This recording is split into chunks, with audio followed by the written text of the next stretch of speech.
Well, thank you, Lindsay, for that, and welcome to all of you to London, especially to those of you that have travelled so far to be with us today. My name is Ben Pearman. I'm the Managing Director for General Mills Northern Europe.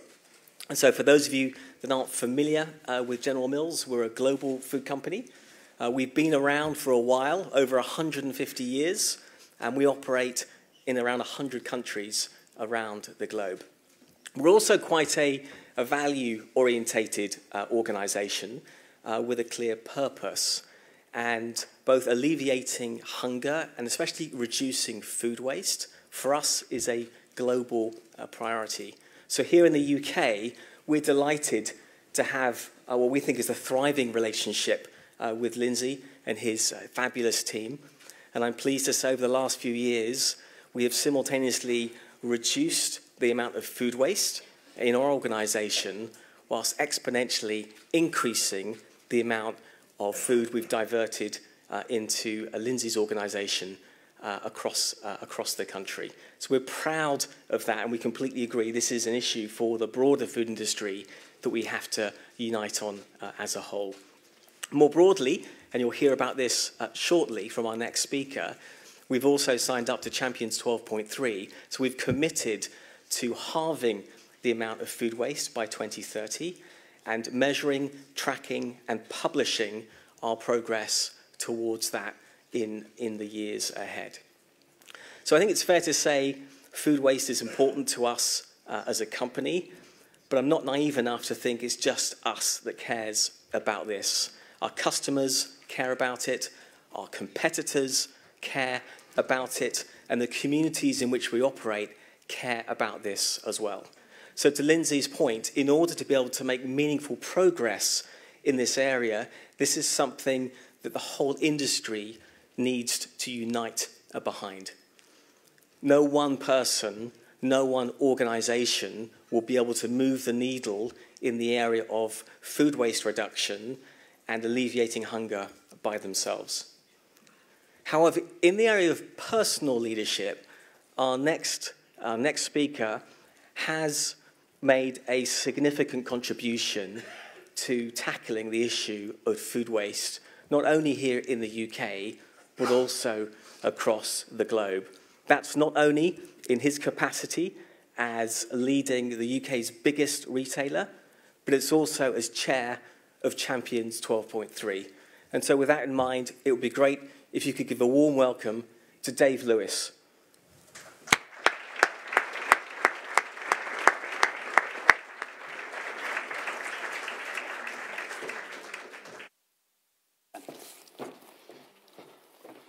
Good morning, everybody. How are we? Awesome. Good. Ben, thank you very much for that very kind introduction. Thank you very much to the Global Food Banking Network for inviting me to speak this morning. I'm going to speak really because of two things, really. The first of those is Champions 12.3, and to give and share a perspective on the Sustainable Development Goal of halving food loss and waste. But I'm also then going to talk to you about the Tesco experience and the relationship we have with Lindsay and his team in order to give you that sort of on-the-ground perspective. And then I was asked to try and, from both of those two examples, give you any insights as to what I think we could do together in different countries around the world in order to contribute to something which is clear we're all personally passionate about. So without further ado,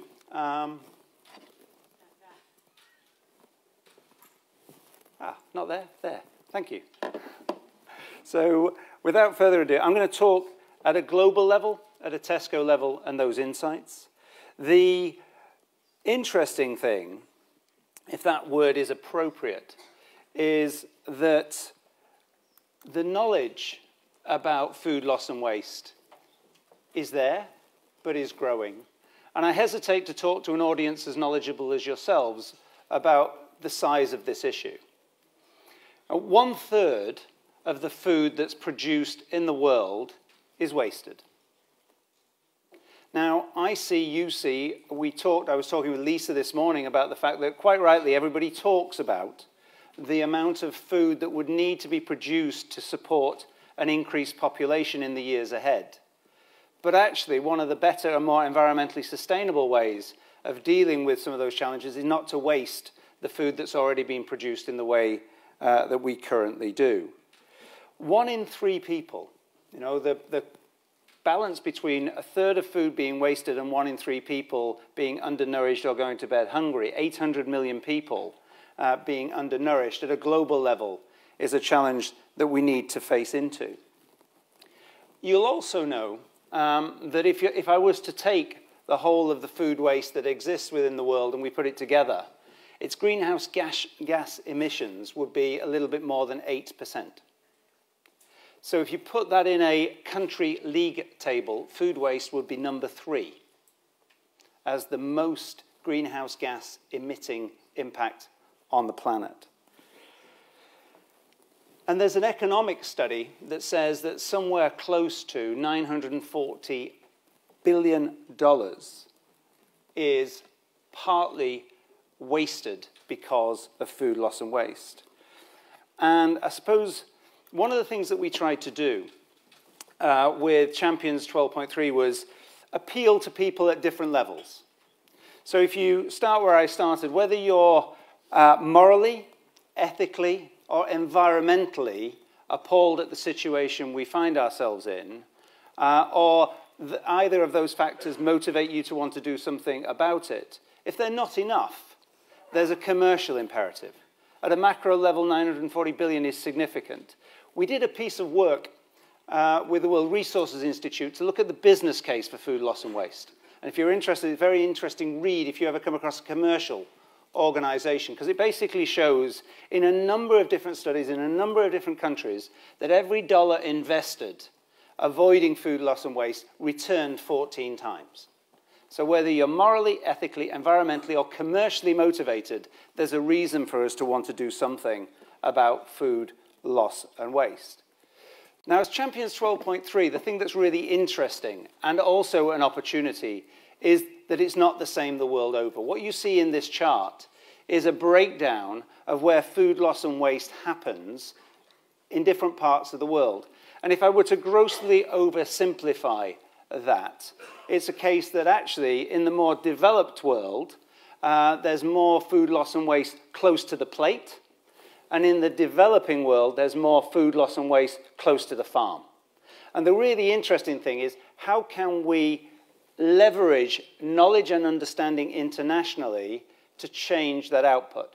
Some of the challenges, I'll give you one example. As part of Champions 12.3, just agreed with the Indonesian government, the largest public-private partnership, to look at the issue they have in post-harvest waste. And that's mainly around transportation, storage, logistics, where actually elsewhere in the world there's an awful lot of knowledge and expertise. And so what we try and do with Champions 12.3 and the Champions Group is leverage that knowledge and understanding so we can learn from one place and share it with another. But the challenges are different in different supply chains, different geographies across the world. But as you know, the target's really very clear. The Sustainable Development Goal talks about a 50% reduction in food loss and waste by 2030. That's what people have signed up to. The group itself is made up of a little more than 40, yes, businesses, but governments, charities, other organizations. And this is a group that came together to try and mobilize the initiatives against delivering that Sustainable Development Goal. I'm pleased to say there's been some progress. We start with a very simple philosophy. The target was set. The target was set by the Sustainable Development Goal.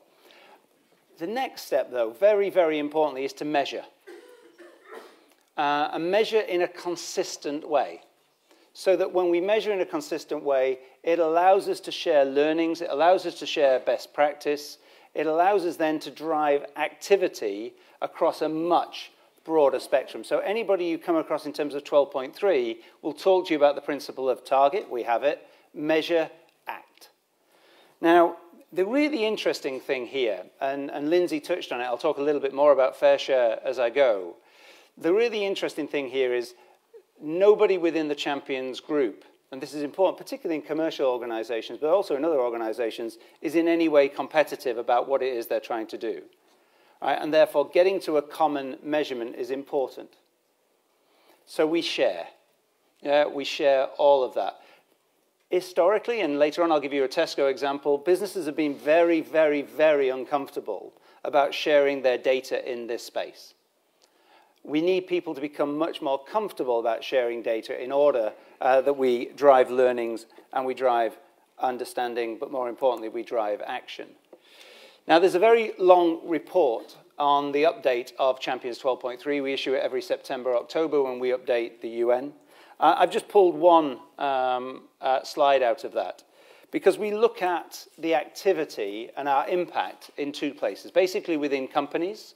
And we've heard from one in General Mills today who is a very active participant as a company. And we look at governments. And without wanting to get in any way political today, you see a situation where actually companies, by and large, have made an awful lot of progress. They have stepped forward. They are engaged. And I'll give you some examples of those from a Tesco perspective in a moment. Engagement with government has been harder. Definitely harder.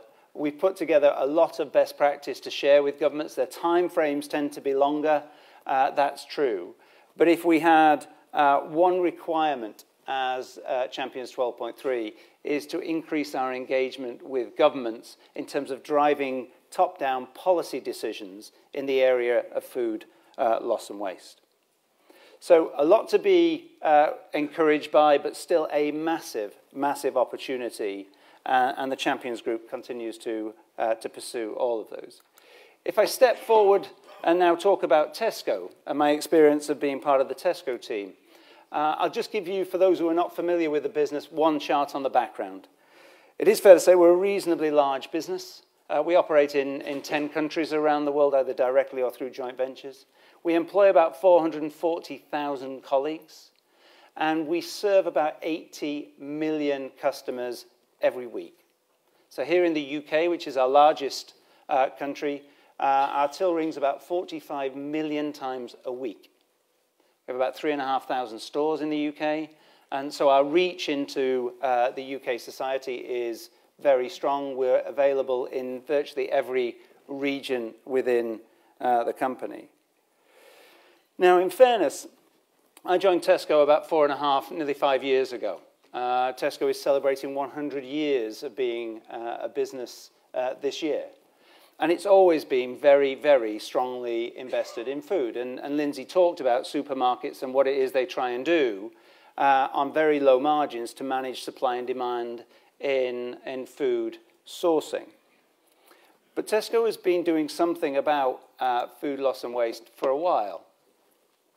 So since 2009, Tesco, no food goes to landfill. Nothing to landfill since 2009. Quite significant advance on most of the industry. Still today, there's some food going to landfill in the UK, as Lindsay talked about. But in 2013, again, before my time, somebody made the very brave decision to publish our food waste data. And I say a very brave decision because as Tesco, as the largest business, it caused quite a lot of scrutiny, which in a way was partly what it was designed to do. But it was also quite painful scrutiny. Because if you're uninformed, you think that why would there be any waste? Now, in a very simplistic way, let me share with you, if you run a supermarket like I do, the idea that I could get every single product, every single day of the year, depending on climate, to match supply and demand perfectly is nigh on impossible. So one of the things about supermarket retailing is you're always going to have that issue, sometimes that you don't have enough, the sunshines and the strawberries, we didn't have many, or you bought them thinking it was going to be a very warm bank holiday weekend and it wasn't, and therefore you have a lot. You have a really inherent issue about how you run a food retailer to get supply and demand. But people don't really appreciate that. So when you say to them, we have an element of waste, they say, how could you? Now, interestingly, as Tesco, when we first, and I'll show you the details in a second, we have something like, when we first measured, 0.7% of all of the food that we sold was deemed as waste. Now, ask any retailer you know, 0.7% waste in food retail globally is world-class. Right? It's absolutely world-class. But that's still 70,000 tons of food. Right? As Tesco in that year, we sold nearly 10 million tons of food. So 0.7 as a percentage is tiny, but when you actually look at it in quantum, it's huge, and that's where some of the relationship with Lindsay started from. Now, the interesting thing, if you see that little schematic on the right-hand side, when we look at food loss and waste end to end, and we look at from farm to retail, inside retail, and then from customers to consumption, retail is tiny. Globally now, I'm not talking Tesco, but about 1%, exactly the same number as you heard from Lindsay. If you look globally, retail in and of itself is 1% of the total issue. So we need to work with our supply base and we need to work with our customers because that's actually where most of the waste is coming from. But we took a view which is we want to make sure that in our own operations we're as good as we could possibly be. And that's what that report started to do. And we've issued a report since 2013 every year. It attracts quite a lot of scrutiny and we're quite comfortable with that, even when we have issues that don't go exactly as we would want them to go. But we did take it one step further. We then invited our suppliers to come with us on the journey. So 27 own label suppliers, you see them all here, committed to the champions, to the Sustainable Development Goal, and last year also issued their food waste data.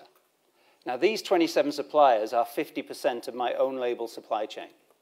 Their sales with us are many billions of pounds, and they are starting to share their lessons and their learning about food waste in their business. And actually, interestingly, also working with Lindsay and others to think about how it's not waste, it's redistributed in the same way.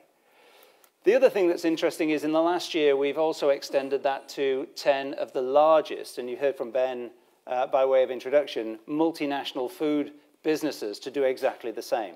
So come back to that thing which is, we got the same target, it's clear, 50% reduction. Can we all measure it in exactly the same way in order that we can drive action? So one of the great things about being part of Tesco is actually when we ask that of our suppliers, they're engaged, but they don't just do it for us. They start to think about all the customers they serve. So our impact back in the supply chain can be, yes, our own business, but disproportionate because of the impact of other people that are served. And the other thing that we did is we engaged with, here in the UK, all retailers are a part of an association called the IGD, the Institute of Grocery Distributors. And we engaged with them to share all of the learnings, the understanding, and indeed the technology, so that they too could get on board and follow these initiatives. And as Lindsay said, one of the things that's very important to me is it's not seen as a source of competitive advantage. Actually, this is something that we would all want to do something about. So I've used some of these numbers already. In 17-18, we sold a little bit more than 10 million tons of food.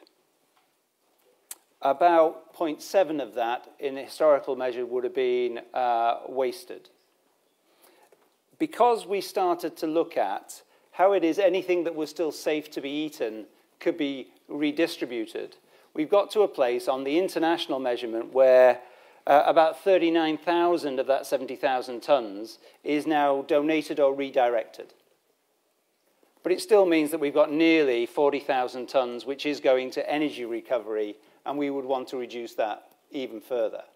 Now, the audit of our food loss and waste for this year is actually finalised this week, so we'll update in our annual report where we've got to.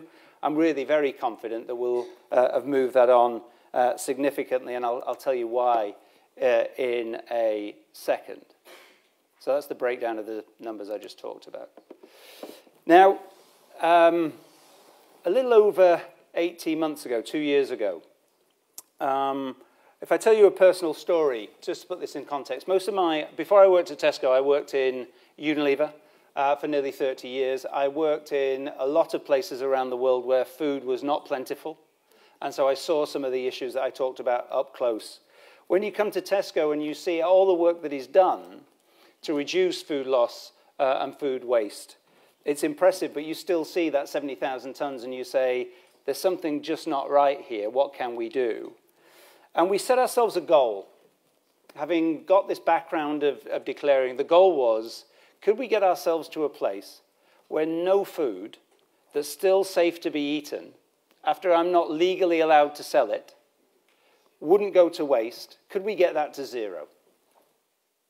Right, as a business, as 330,000 colleagues in the UK, could we get ourselves to a place where no food that's safe to be eaten would not go to waste?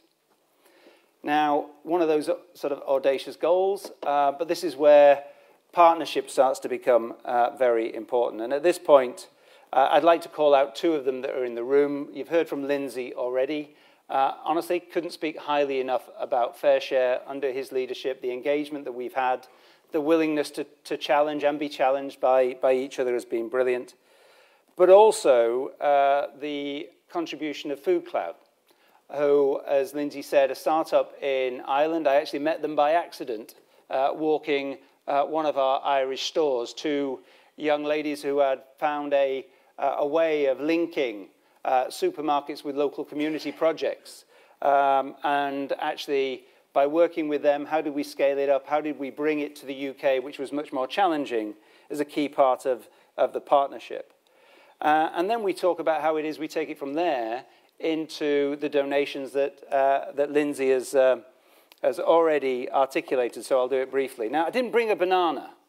I probably should have brought a banana, but I brought a PDA, because I wanted to illustrate to you exactly how this works. Because actually, when I've talked to retailers around the world, I know there's some people from Latin America here, did something with the Latin American Consumer Goods Forum only last week, and their big preoccupation was, but how does it work? Everybody tells me this is impossible, so how does it actually work? So because if you're a retailer, food waste is a big part of your commercial business model. Everybody has what's called in the trade a routine. So here in the UK, when it gets to the date of sell-by date, in the morning, my colleagues on their PDA go to the things that are on that day, and they reduce it by 50%. And they do that, they reduce the price. Later on in the afternoon, they reduce it again, because ideally we'd rather sell it than it be waste. What we did was we put into, talked about the text message, but we embedded into the very fabric of the business that on the PDA, at a time in the afternoon, the colleague will say, I've still got this many left. And at that point, that triggers the text message to the local charity. So each store, we support 7,000 of Lindsay's 10,000 charities, but each store would know the charities that are close to it. They would send that message to that charity and invite them to come that night. They send a text back, we take the food off, they come and pick it up that evening, or in some cases we deliver it. But it's become a routine for people in our business. And I suppose I'd echo the point that Lindsay made, which is the technology is transformational, no question. We couldn't do it without technology. The partnership's necessary because I can't give food to somebody I can't trust.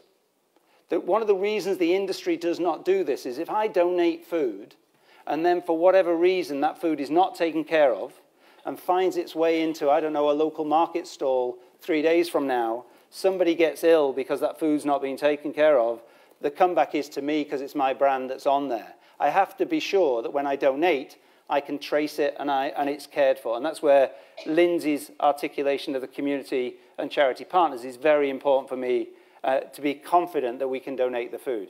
All of that's really important. But actually, the thing that's really important is I've got 300,000 Tesco colleagues who want to do this. I've never come across any single person that when you explain to them the issue, when you explain to them the opportunity, and you invite them to donate that food to local community projects that don't actively want to be involved. And that, for me, is the secret of what's been happening. Now, in terms of where are we, we've made quite a lot of progress. 64% of food that could be donated, we've increased the amount of surplus food that's being redistributed. There's been a 50% decrease in the amount of food that's safe for human consumption that goes to waste versus last year. And in February of this year, for 1 week, I emphasize only for 1 week. We run now at 80% of food that is safe to be eaten is redistributed. We've got our 1 week high is 84.2%. Now, I have to say, I said 100%. It's not we're never going to get to 100%. I wish it were true. If we can get over 85% of all the food that's still safe to be eaten after I can't sell it is redistributed in the way, that would be some achievement, and that's what we're trying to do. Now, not just in the UK, across the UK, it's about 60, last count, it's about 60 million meals through this route that we've redistributed, principally with Lindsay and FareShare's help. But that also extends internationally. Actually, our first element of redistribution happened in Poland years ago. But in Central Europe, so far, around 77 meals have been donated. If you take all of them, we're about 150 million meals have been redirected or donated through Tesco Community Food Project and other collection devices. So we're delighted to do that. Nobody in our business wants to see good food go to waste, and the fact that we can share it in our local communities in the way, I can give you lots and lots of examples, but in the interest of time, I won't. I think the interesting thing is that when we look at the work that you're doing, then either as Champions 12.3 or as a partnership with FareShare, we genuinely see food redistribution as making a very important part of contributing towards that food loss and waste reduction around the world. And that's why I'm delighted to see the report, delighted to be here, and to just be as supportive as we possibly can be in what it is I think together we would all want to see happen locally and internationally. And that brings me to the third and final thing for me to say, which was an invitation to share some insights on what might make a contribution going forward. The first of those is partnerships. Ben said it much better than me when he said no one person, no one company can solve this alone. It really does require business, government, other institutions to work together. And I've tried to give examples of how that work together can be in a collaborative as opposed to a sort of competitive way. It's also fair to say that governments have a role to play here too. And one of the things that, and again, with Lindsay's insight, I had no idea or knowledge about this until we had the partnership. One of the issues, if you're one of my suppliers, at the moment, let's just take a random farm that produces to a certain level. If he's got orders for 90% of that, then the other 10%, he's got a decision to make. Does he harvest it? At which point there's a cost to the harvest, in the hope that he might sell it somehow. But every time he harvests something he doesn't have a sale for, it's a potential cost to them. Right? Now, interestingly, one of the suggestions is if the cost of redistributing that surplus to places like FareShare and the community was a cost that they could deduct from their tax, they would be much more likely to redistribute that surplus than the other most simple thing, and it happens a lot in Europe, is you plough it back into the ground. So actually the £15 million that's been put up by the UK government under consultation, personally the idea that it were used upstream in the supply chain to increase the redistribution by letting some of those admittedly small suppliers sometimes redistribute, I would be wholly in favour. The critical thing is that they share. Now, business is good sometimes, but not always, about sharing insights. I see nothing at all of competitive advantage in the fact of what Tesco is doing in food waste here in the UK. So just to give you an illustration of that, to the IGD, we shared all of the information. We shared all of the examples. The technology that's been developed with Food Cloud, we've offered to everybody. It's open sourced. So I have no problem. We will give to any one of our competitors, locally or internationally, the model that we built.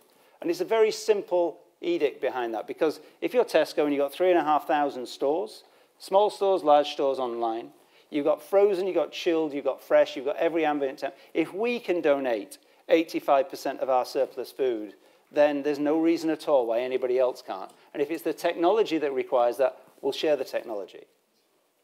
So we want to try and build cooperation through that means. Now, the final thing, so partners, sharing, not a source of competitive advantage.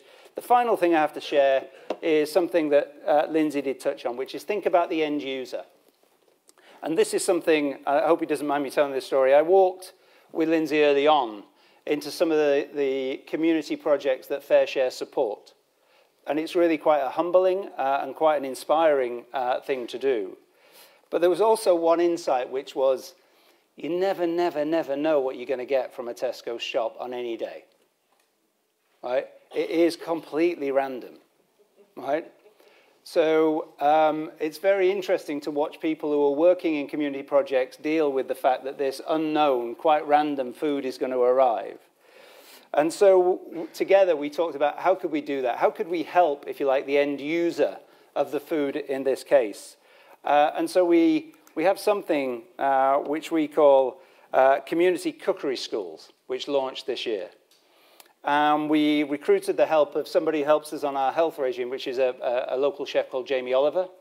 And what we're doing basically is we are directly training 1,000 community chefs. And they would like me to say at this point, most of them did not start life as chefs. They are volunteers who found themselves in the kitchen in some cases. But those 1,000 will then go on and train a further 4,000. So the idea is in 1 year that we'll train 5,000 of the community chefs so that when they do receive food from Tesco, they have menus and training and skills to be able to use it to its maximum effect. And I think if I press this button, you might even see a video that tells you about that. Lunch Club's been going about 8 or 9 years now. I think it reduces isolation, certainly helps those that have not got a lot of money coming in. I've been here almost 5.5 years. And you know, Doris helped me a great deal. I was really down, you know, living on street food, and she took me. She gives me food almost every day. She comforts me. She has tears in her eyes for me. Someone who really cares. Having Martin in the kitchen today has been an absolute pleasure. He was very knowledgeable about food, and so he made us become very curious and wanted to delve that little bit more. We've been talking a lot today about the challenges they face with different ingredients. You know, they've received aubergines today from Tesco, and they were asking how can they cook with them. You know, so some of the newer vegetables that us as a country demand and and want to use, actually in community groups like this, they're actually quite alien. So once we get our community cookery schools live and up and running, community groups like this can really start to learn, how they can create some variety with the produce that Tesco donates. At the cookery classes, I think it would be really beneficial to be able to produce a really good balanced diet and also good quality.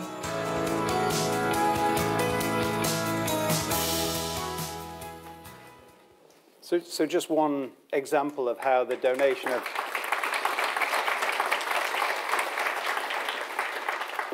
So finally, to conclude, and then I'll take any questions you've got, I think, look, the three messages were, as Champions 12.3, as the Sustainable Development Goal, we need sort of every country, every city, every company to take a step back, have a look at the target we've set, and as I say, whether you're motivated by that morally, ethically, environmentally, or commercially, take a step back, measure.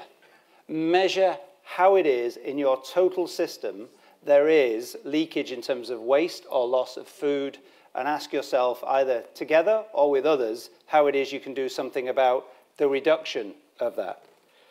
The second element is to say that food banks, food redistribution has a big part to play, has a role to play in that overall plan to reduce food loss and waste. And I'm very aware that in different countries this happens in different ways. But if I take the UK example, the idea that that is redistributed to community projects to have the social impact that Lindsay talks about, very, very, very happy to support that. We also support the Trussell Trust and others in terms of that food donation. And I suppose the third thing is to re-emphasize that part, which is nobody can do this on their own. Partnerships are key.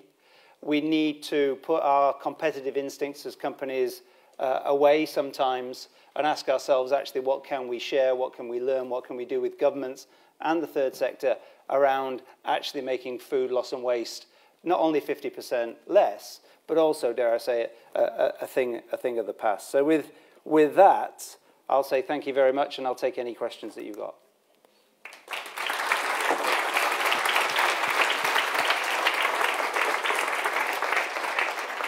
Please. I think there's some microphones coming around. There's just a lady.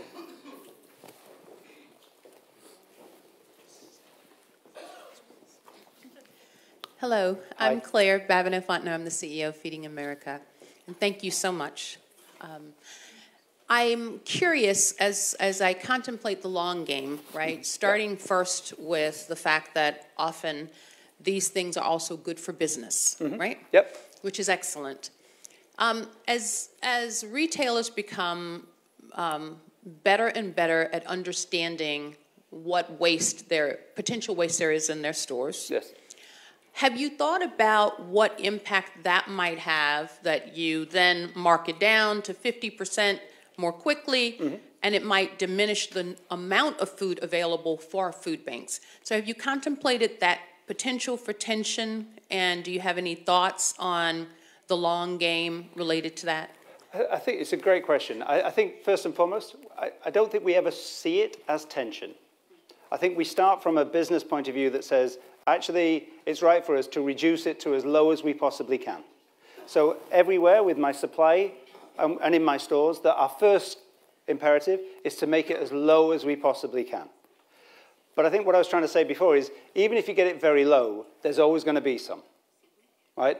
Now, I think Tesco can claim to be one of the most efficient in the world. There are others which are in a significantly different place. But that bit that you can't reduce, we would want it to be redistributed in the way that I've tried to illustrate today, because none of us believe we'll ever get it to zero. But I don't see it as a tension, and we're very open with Fair Share, with Trussell, everybody, which is our job, is to minimize loss first, right? But if there were to be surplus, then we would rather it be redistributed than incinerated or go for energy recovery. Please. Hi, my name's Hannah Zuka, and to put my question in a bit of context, I'm attending from a private company that's, I guess, like a friend of food banking through our own CSR programme. And what FactSet does is work with investment professionals, such as, asset managers or other companies, to help them make decisions on their portfolios. So it's really about understanding companies like your own that are listed and so on. Sure. And I guess my question was more about, are investors talking to you about this, or talking to your board? And if so, perhaps using ESG data, and is there anything they can be doing to better understand this kind of work? Look, it's a great question. I think, so short answer to the question, yes, they are. So increasingly investors are asking me. We've run a number of sessions for investors, but also institutions, to actually go and see some of the suppliers I talked about on here. So the nice thing is, it is increasingly on their agenda. Later this year, we'll do a capital markets day on the sustainable elements of the business model, because actually very few people, I think, understand it from a retail point of view. I think what's also interesting is if you talk to those 27 supply partners, I know 4 of them that are listed are also being asked about the work they do with us in terms of the sustainability of their business model. So I think anywhere you sit in the food industry, and again, I say whether you're motivated ethically, morally, environmentally, or commercially, actually there's an awful lot of interest in the food loss and food waste agenda. The critical thing is, how do we articulate it in a way that they can engage with? Because, dare I say, even a lot of investors who invest in food don't completely understand the supply chain very well. Hence to the point, which is if we all measured it the same way. So look, I said before, Tesco used to measure in 2013, made its own call about what measurement was. When the Sustainable Development Goal came out, it was different to how we measured. We could have spent a long time arguing with them that they should measure it the way that we did. And in the end, we said, do you know what? It's much better that we all measure it the same way. So we'll change ours to what it is you're proposing for everybody so that everybody can get on board. Because actually, we were a bit more specific. It would have taken people longer. So having one measurement, crucially important for whichever stakeholder you are. Yeah, please.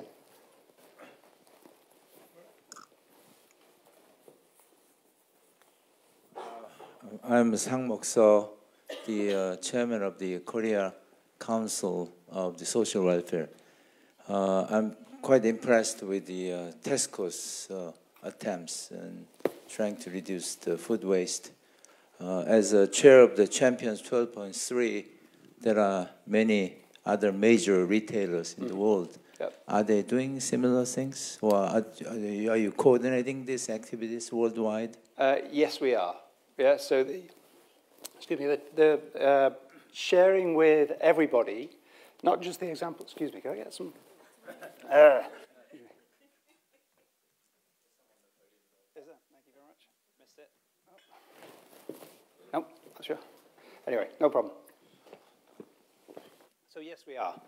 So both in the Champions 12.3, but probably even more impactfully in the Consumer Goods Forum. You know, Consumer Goods Forum has within it two chapters, one which is retailers and one which is suppliers. And so the retail chapter of Consumer Goods Forum is sharing, and the Consumer Goods Forum has signed up to the commitment of 12.3. So it's in that forum that we share the detail at a retail level.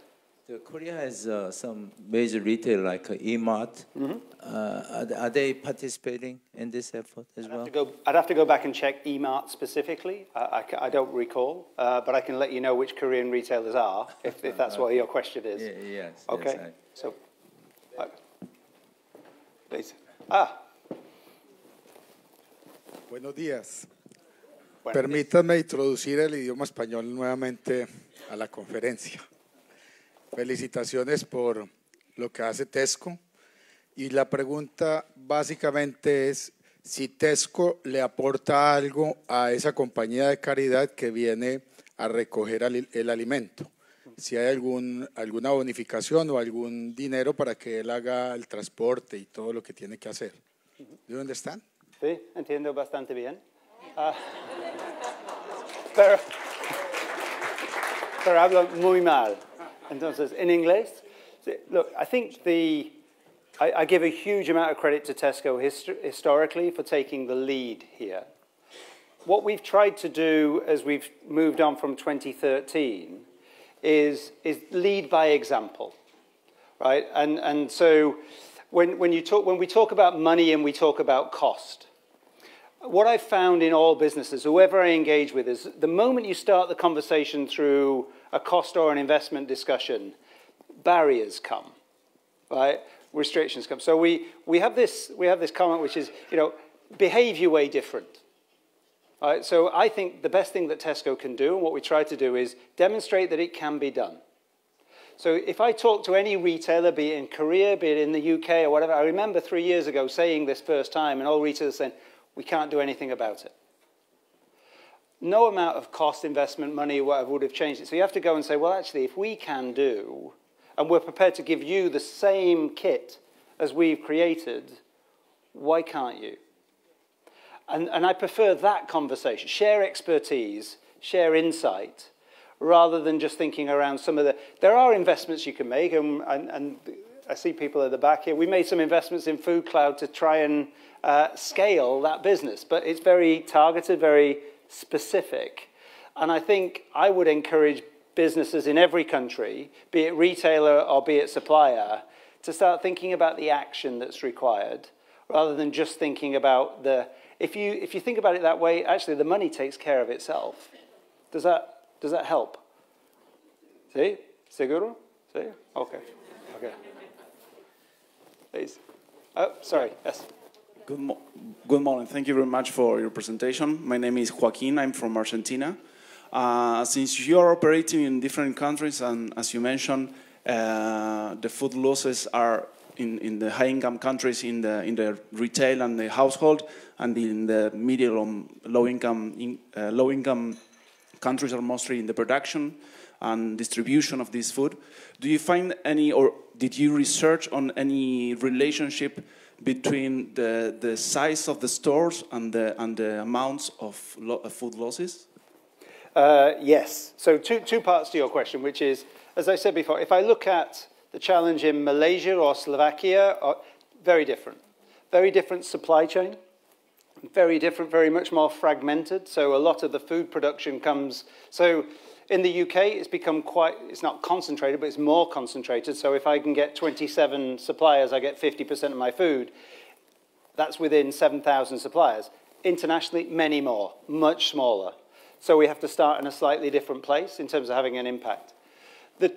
The second part of your question, the truth is, whilst you have very particular challenges in small convenience stores, in terms of, when it comes to quantum, it's in the big shops.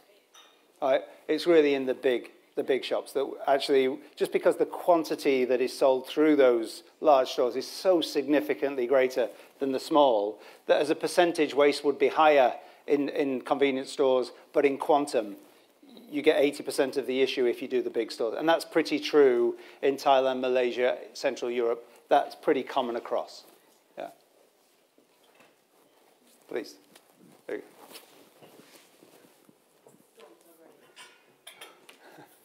Hi, Claire Nella from RAP. What would you say in response to the letter that was published in The Guardian today or yesterday that argues against the institutionalisation of the food banking network? Well, look, I think I read it. I think there are people in the room much better able to talk about food banking because some of the international definitions are different. I suppose from a purely personal point of view, the idea that we still need to donate food is, I think, should be a challenge to all of us. So I have no problem with that. However, when I think about food banking, I think about the relationship I have with Fair Share and the fact that whatever we do as the leading retailer in the UK, we're always going to have some surplus food. And what I really think is that I would much rather that food be redistributed to people that could be nourished and eat it and also have the social benefit of some of the things that Lindsay talked about than it going to waste. I think the bigger challenge is, I think Lindsay's point was, at the minute, only 6% of surplus food is redistributed, 94% of it isn't. And actually, that's probably where we should put our focus. The gentleman behind you. Thank you. Thank you, Alan from GFN. Firstly, thank you for the terrific work that you do and for taking time to share it with us. It's been very impressive and inspirational. My question, you've referred to the partnerships that you undertake and you've referred repeatedly to suppliers. Essentially, food banking is a logistics exercise. Among those suppliers, do you collaborate with or encourage collaboration from logistics companies? We do, very much so. So actually part of the network is the distribution logistics providers that work by bringing, so giving a simple example, from a supplier to one of our distribution centres. If there is surplus and they want to redistribute, that supplier wants to redistribute, we'll use the same logistics provider to make the redistribution. So we've very much tried to put end-to-end. So we want not just to ask our suppliers to be on board, we try and enable them through the contacts we have. As I say, the big challenge in the UK is, if you're not careful, that's an additional cost for small food manufacturers, and that's where the debate is, because actually, if they were to harvest, it costs them more than if they don't harvest, and that poses a bit of an economic dilemma for them, and I gave my own personal opinion as to where I would make, if I would make a selective investment, it would be there, because that would encourage people to redirect, and the logistics providers would be, I think, more than happy to be part of. Sorry, yeah.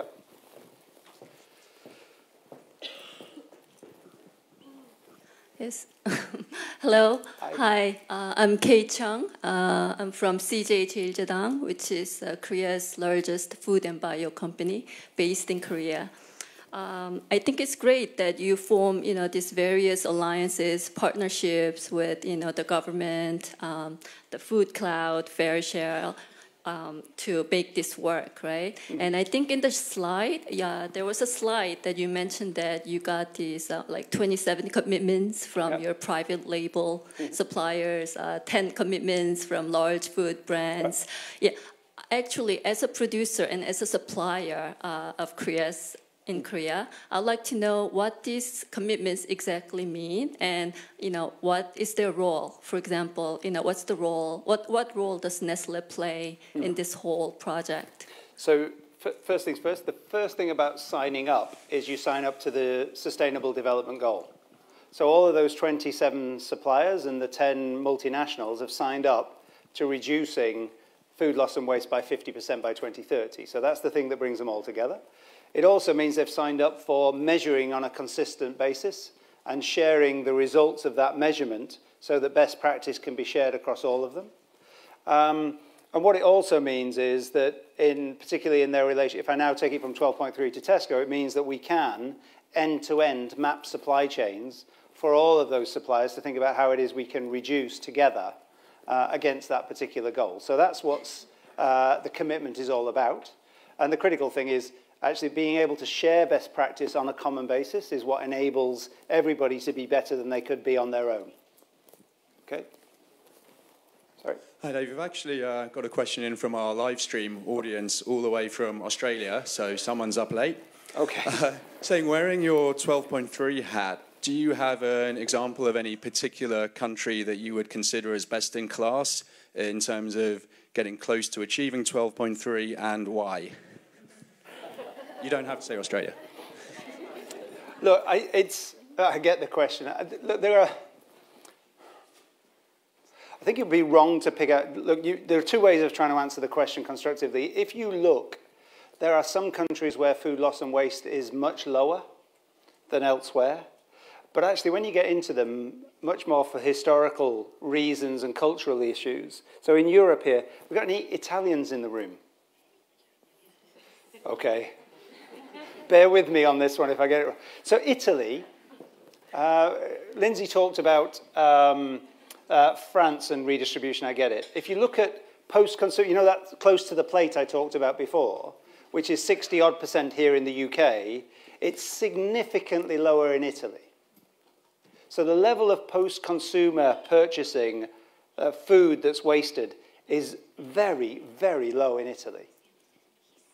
Why? Because, and I'm looking at you, because if I get this wrong, you have to... But when you look at it, the whole idea around cuisine is the reusing of food. So quite a lot of the diet and the recipe development will take one meal from one place or the ingredients and create another meal with those fresh ingredients at the same time. So when you look at the recipes, actually, and this is where I'm on thin ice, so please forgive me, is it comes out of scarcity. So when you talk to Italians as to why, they talk about the fact that actually when there wasn't much food and people lived at a more subsistence level, and the war is where people talk, actually that built this need to make sure you don't waste anything. And therefore the diet, and so food waste is very low. So it's not an example of 12.3, it's just that there are examples around the world where actually there is some really good practice. But they're not, I don't think as Champions 12.3 we could say it's because of the Sustainable Development Goal that they're like that. And I'll get myself into hot water if I tell you what I really think about some of the countries and their approach. Look, honestly, Europe, we had a very frustrating meeting in the EU, which is Europe does not measure full harvest.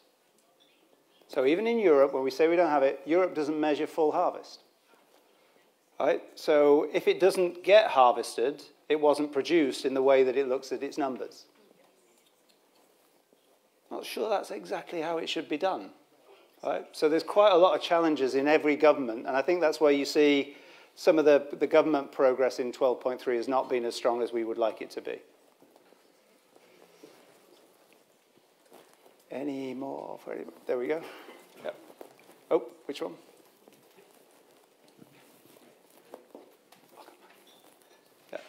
Thank you very much. And my name is Susan Modoni from Kenya. And I'm very impressed because of what you people are doing. I wanted to ask you a question in regards to the donation, especially the surplus food that you donate to different partners that you have just mentioned in your presentation. What protects you as a retailer? Because the biggest challenge has been most of these retailers are not willing to give food, especially food that almost goes for expiry. So I wanted to find out, do you have a legislative or a legal framework that protects you? And something else I wanted to find out. How do you deal with such issues, especially people who, or have you ever had like legal suits? Because in Kenya we've worked with so many retailers, but most of them want something that will cover them. Yes. Do you just give based on mutual agreement, or do you get into some form of agreement? Okay. It's a really good question, because it was probably the biggest single challenge we face as Tesco when we say, actually, we'd like to redistribute and donate. So first of all, there's no legal framework that supports it. There isn't. It works. I'm looking at Lindsay because that's where the partnership works. So when Lindsay and I first met, we had some selective relationship together. And my invitation to him is I would donate more food from all stores if he could find charities that we could be confident would use it properly. And so the benefit for me of working with Fair Share is that everything I donate is traceable. Right? So Lindsay and his team certify the charity partners that they have the refrigeration and the ability to look after the food, and we donate it on that basis. But that's the basis on which, and if there were to be an issue, we'd at least be able to trace it. I have to say, there's not been any up to now, but that traceability is really very important to me, so that I have some assurance. But there is no legal framework behind it. I suppose to your earlier question, you've got to ask all of those other retailers that you mentioned, because as I say, the one thing, if I were to argue the case for retailers, there's always going to be some surplus. There are a lot of people that say you shouldn't have it, but there always will be, just because of the nature of the business model. Is ask them the question of what they're going to do with it if they don't donate. Right, because then you get into questions about, really, is that what you want to do? And then find a way within Kenya to actually give the assurances so that redistribution is possible. Because actually the alternative to redistribution, when it is surplus, if it can't legally be sold, it's pretty unpalatable. There's a... Yes. Oh, I'm sorry. My apologies. There's a lady over here would like a question too. Thank you very much, Dave. That's really a very honest and authentic presentation, I thought. My name's Pat. I'm from the Philippines, but I work out of Hong Kong, and we advise retailers and manufacturers to try and even get into step one of what you do. And a lot of times the pushback that we get is something that I think you would relate to for a Tesco Lotus in Malaysia or Tesco China, where the ecosystem of partnerships that you show with Fair Share, that's really impressive, and you've got the infrastructure to back it. Mm-hmm. But when you're in countries like Southeast Asia, it's very difficult to straddle trust and then lack of infrastructure, logistics. Mm-hmm. There's a whole face value as well. Some charities don't want to accept donated food for other reasons. Does Tesco Lotus, for example, do exactly as you do in Europe? And what's, I guess, secrets to making that work? Thanks. So we have in both Malaysia, I'm just looking at the details in my notes here. We have both in Malaysia and in Thailand local solutions that work on this model. So it's all about donation and skills transfer. So the bit that maybe is a little bit different, and to your point in Malaysia and Thailand, is not all of this infrastructure exists. So a bit like what I was saying with Champions 12.3, how do we share some of the learnings, say, on logistics and distribution that are being tackled elsewhere in the world with places that are still challenged by it? Well, we can use 12.3 and Consumer Goods Forum to do that. Inside Tesco, the fact is we now got a situation where we started measuring food waste in the UK 13. Next year, we'll have every country sharing its food waste data. So it's a little bit later, but we find a way of being able to measure in each, and then that's very local, right? So the way that we work with kitchens in Malaysia is very different to how we work here, but my team are responsible for thinking that through. They're clear about what we want to do, and as I say, I've never had a conversation with anybody in Tesco that says, this is a bad thing, why are we doing this? But the solutions are a little bit different country by country based on some of the factors that you mentioned. The interesting thing is the technology, the application of the technology, is easily applied. Sorry, there was a question over here. Yes, thank you. This lady here, have we got a microphone for? Thank you. Okay. No, behind you. There you go. Sorry. Trying not to point. Oh, yes. Thank you for inviting us. And I am Kim Ji-ko from South Korea, Korean Food Bank. And my question is, actually, we have also a lot of retail corporate, but they want to donate a lot of food surplus. But the problem is they have only short expire date. This is big challenge and issue. If Tesco or other corporate has this kind of issue, or also how can we improve or solve this kind of problem? This is my question. Thank you. It's a very good question, and it links to something that Lindsay mentioned. So Fair Share Go, to use Lindsay's language, is, so the way that it works in the UK is the expiry date is today. The food is still safe to be eaten, but from a legal point of view, I can't display it on shelf after tonight, but it's safe to be eaten. If I make that available to the partners this afternoon, they pick it up, they have the ability to store that, or as Lindsay says, use it really quite quickly, no problem. The really critical thing is it's picked up today. Right? And that's where the network of charities is important. And actually, that's why it takes some time to go from, to get to 7,000 charity partnerships wasn't easy, was it? In terms of finding enough charities to be able to do it. But it's the speed with which the donation is happening in real time that means that it's still safe to be eaten even when the dates are very, very short. Right?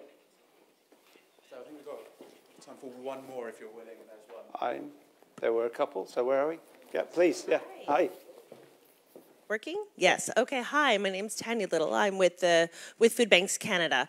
Just a comment. There was a couple people talking specifically around the risk of donating food and if there were laws. So in Canada, we have something called the Good Samaritan Act. Okay. So I just am flagging this, that if anybody would like to, bright orange dress, cannot meet me, like miss me in any way, come find me. We'll be happy to share with you that legal framework because it's both a risk mitigation tool for the retailer and also a traceability tool and also something that's very, very critical to encourage donations across your food supply chain. Great.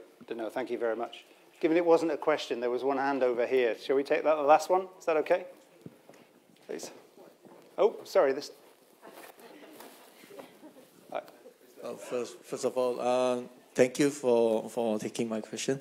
My name is Justin. I'm from Kechara Food Bank in Malaysia, and I have to thank you because due to your kindness, Tesco's kindness, we are able to collect surplus food from you and redistribute to so many families out there in Malaysia. But my question is, because I was very interested to see you have 27 major partners that are suppliers that you have already been convinced to distribute to food banks like us. So I was planning with my good colleague here, Mr. Hanif. We are trying to work something out in Malaysia as well. So at the moment, there's nothing going on right now. But my question is how hard it is to convince them? Is there any process, or what are their major worries? Thank you. I think, look, it is a good question. I think there is no doubt one of the benefits of being a retailer is that when we're clear with our suppliers that we have a value or an initiative that we want to pursue, it invites their attention. Right? And we need to use that carefully, but when we do, so when we were clear about our commitment to 12.3, and we were commitment to the redistribution of food that was still safe to be eaten, then actually, as I said before, you have that conversation. Who wouldn't want to be part of that? Right? Who wouldn't want to be part of that? And if they've challenged themselves to actually halve their food loss and waste, and actually one of the things I do is give them access to being able to redistribute rather than waste, the alignment is complete. So I think it's by aligning at the top level in terms of objectives, then actually you find that people want to be part. So our Malaysian business is now thinking about, as our Thai business, how do we recruit suppliers to be part of the journey in exactly the same way we've done with the UK. So we took this idea, which is, can we make it work in the UK? And if we can, then we can export it. But rather than trying to get everybody trying to do different things, let's prove a model here. And so you'll see the Malaysian business be asking exactly those sorts of questions in the next wee while. Okay? It's okay. Sorry. Wonderful. Dave, thank you so much for such an insightful presentation and for taking so much time with questions. If you can all join me in thanking Dave Lewis. Thank you. Thank you so much. Okay, we're now going to break for lunch, and so we invite you to go over to the restaurant. We'll be reconvening at 1:30. Thank you.